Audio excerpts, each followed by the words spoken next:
በስመ አብ ወወልድ ወመንፈስ ቅዱስ አሐዱ አምላክ አሜን።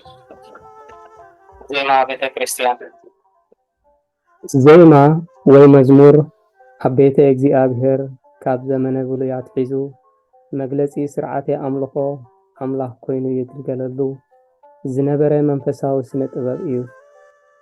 ኣብ ካልኣይ ዜና መዋዕል ምዕራፍ 5 ወደ 12 ስጋብ 14 ኣብ እዝራ ምዕራፍ 2 ወዲ 65 ኣብ ነህምያ ምዕራፍ 12 ወዲ 46 ኣብ ቀዳማይ ቆሮንቶስ ምዕራፍ 14 ወዲ 26 ኣብ ኤፌሶን ምዕራፍ 5 ወዲ 19 ኣብ ቆላስያስ ምዕራፍ 3 ወዲ 16 መዝሙር ዜማ ዝብል ቃል ንባዕሉ ምስ ቋንቋታት ዕብራይስጥን ኣራማይስጥን ዝተተሓሓዘ ስምን ድምፀ ቃና ደሃይ እንጎረሮ ዘስምዕ ትርጉምን ኣለዎ።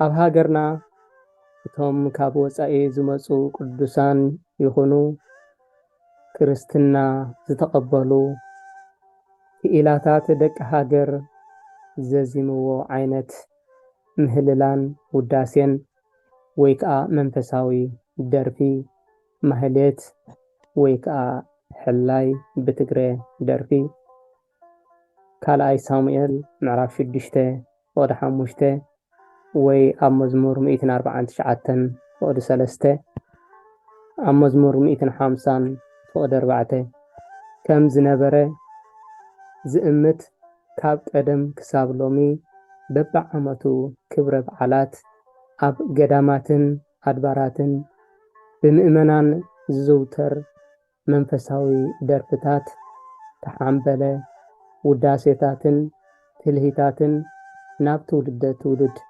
እናተወራረሰ ዝመፀ ጥንታዊ ባህሊ ይርአ። ኣብ መዋዕለ ብሉይ ኪዳን እቶም ሽዑ ንሳቶም ጥራሕ ህዝበ እግዚአብሔር ዝበሃሉ ዝነበሩ ዕብራውያን ኣብ ዓበይቲ በዓላት ወይ ኣውደ ዓመታት ብፆምን ብምህልላን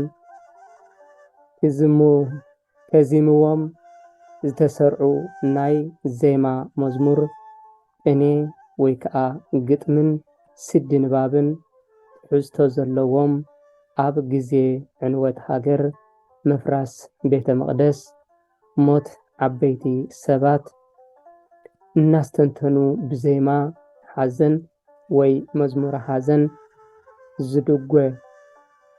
ዝድጓዓሎም ወይ ዝልቀሰሎም ኣብ ግዜ ፍስሓን ሃይማኖታውያን ክብረ በዓላትን ከዓ ብዝተገብረሎም ሰናይ ነገርን መስተንክርን ግብረ እግዚአብሔርን እናተሓጎሱ ዝውደሰሎም ፍሉያት መጻሕፍትን ብድምፀ ቃናታትን ብናውቲ ዜማን ወይ ከዓ ንዋያተ ማህሌት ዝተሰነዩ ኣገባባትን ነበርዎም። ካልኣይ ዜና መዋዕል ምዕራፍ 35 ወዲ 25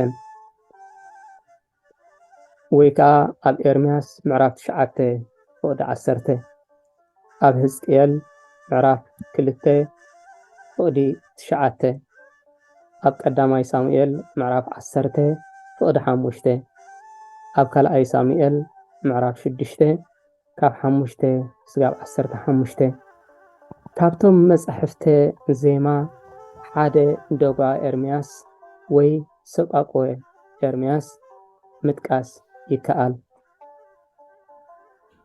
ግዜ ታሕጓስ መዝሙር ግዜ ጓሂ ምህልላ ዝኸውን ኣብ ያዕቆብ ምዕራፍ 5 ወደ 10 ድጉዓ ዝብል ቃል ትግርኛ ስያሜ ዝለበሰ ዓብይ ዜማ መጽሓፍ ኦርቶዶክስ ተዋህዶ ቤተክርስቲያን ሓበሻ ኣገባቡን ስያሜኡን ምስ እዚ ዝተጠቕሰን ስዒቡ ምስ ዝቐርብ መግለጽታትን ዝዛመድ ኮይኑ ይርከብ። እንተኾነ እዚ ብኻልእ ኣዘራርባ ወይሌ፣ ወይልየ፣ ወየ፣ ወይለይ፣ መልቀስ ተባሂሉ እውን ዝንገር መዝሙረ ሓዘን ኣብ ጎረሮ ተዛረብቲ ኣምሓርኛ ዓ ስለ ዘይድመጽ ድጓ ዝብል ዘይኮነ ከፊለ ስምን ባዕዳዊ ትርጓሜን ክውሃቦ ይስማዕ። እቲ ሓቀኛ ስሙን መሰረተ ቃሉን ግን ቃል ትግርኛ እሞ ከዓ ኣውራ ኣብ ማእከላይ ክልል ሃገረ ኤርትራ ዝዝውተር ኣብ ግዜ ቀብሪ ንዝግበር ወይ መልቀስ ዶጉዓ ዘመልክት ብሂል እዩ። ኣብዚ ዓብይ ናይ ዜማ መጽሓፍ ዋይ ዜማ ዝብል መግለጺ ንሱ እውን ዘረባ ትግርኛ እምበር ድጉዓ ኮነ ካልእ መጸውዒ ተጻሒፉ ኣይርከብን። ስለዚ ብድሮ በዓላት ዝቐውም ማህሌት ዋይ ዜማ ይበሃል። እቲ መዝገበ ዜማ ከዓ ድጉዓ እናተባህለ ብትውፊት ተወራሪሱ ዝመጸ ስያሜ እዩ። እዚ መጽሓፍ ዜማ ቀዳማይ ክፋሉ ብቅዱስ ያሬድ ከም ዝተደርሰን ኣብ መንጎ 540 ስጋብ 560 ዓመተ ምህረት ግእዝ ተሰናዲኡን ቀዋሚ ኮይኑን ኣብ ኣገልግሎት ቤተ ክርስቲያን ክውዕል ከም ዝጀመረን ይእመን። ይኹን እምበር ብኩሉ መዳዩ ንዕኡ መሰረት ዝኾነን ብኩሉን ትንኡ ምስኡ ዝተተሓሓዘን ናይ በበይነን ሃገራት ክርስትና ነገረ ዜማ ከም ዝነበረ ኣይከሓድን። ብቐንዱ ዜማ ቤተ ክርስቲያን ስርዓተ ማህሌቱ ኣብ ቅድሚ ታቦትን ነቲ ኣብ መጻሕፍተ ብሉይ ኪዳን ዘሎ ኣገባብ ዘዘኻኽር ኩነት ብብዙሕ መልክዑ ተመሳሳልነት ኣለዎ።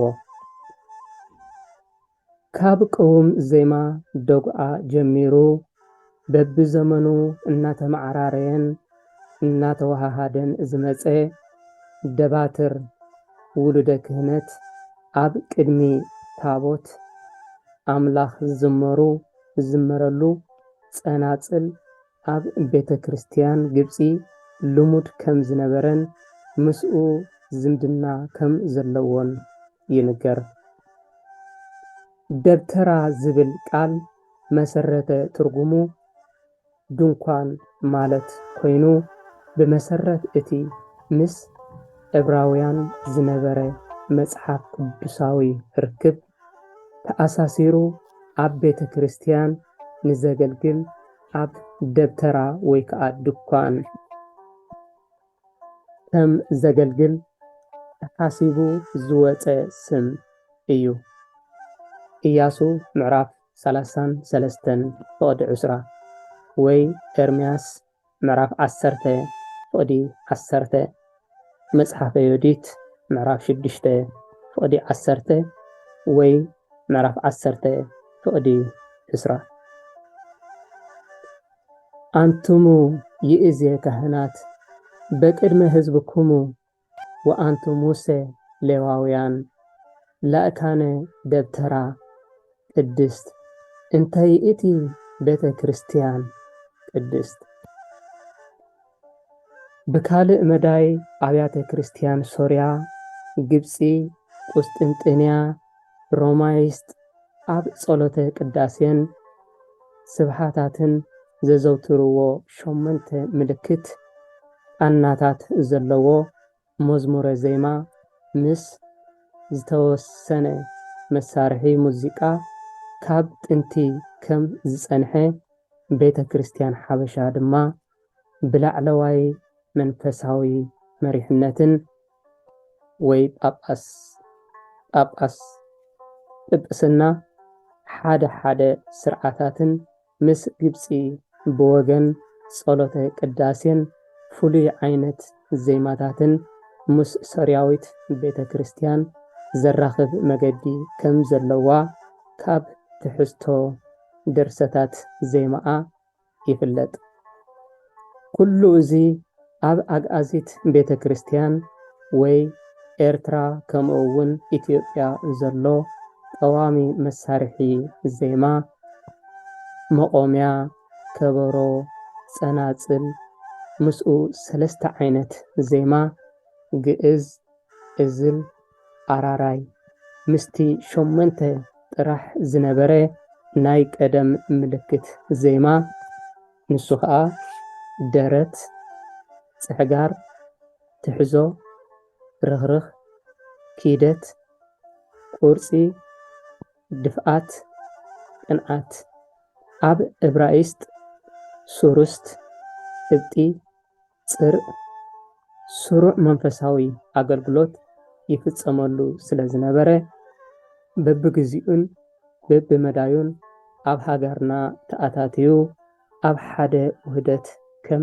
ዝበጽሐን ኣምላኽ ዝገለጸሎም ቅዱስ ያሬድን ሰዓብቱን ከዓ ንኹሉ ዝጥርንፍን ዝትክእን ናይዚ ክሳዕ ሎሚ ዘሎ መጽሓፈ ደጉዓ ቀዳማይ ክፋሉ ከም ዘዳለውን ይረጋገጽ።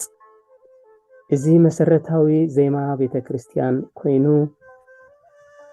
በብመዋዕሉ ኣውራ ከዓ ካብ መበል 14 ዘመን ንነጀው እናማዕበለ እናተወሰኾን ከም ጸሎተ ሰዓታት ወይ ከዓ በብሰዓቱ ዝጽለ ዝመሰሉ ናይ ዜማ መጻሕፍትን መምርሕታትን ከም ዝተዳለው ይዝከር።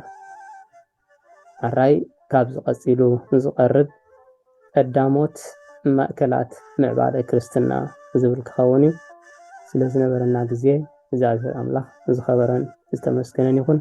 ኣብ ቀጻሊ ብሰላም ይርኸበና።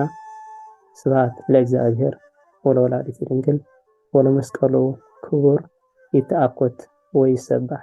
እግዚአብሔር አምላክነ ወትረ በኩሉ ጊዜ ወበኩሉ ሰዓት አሜን።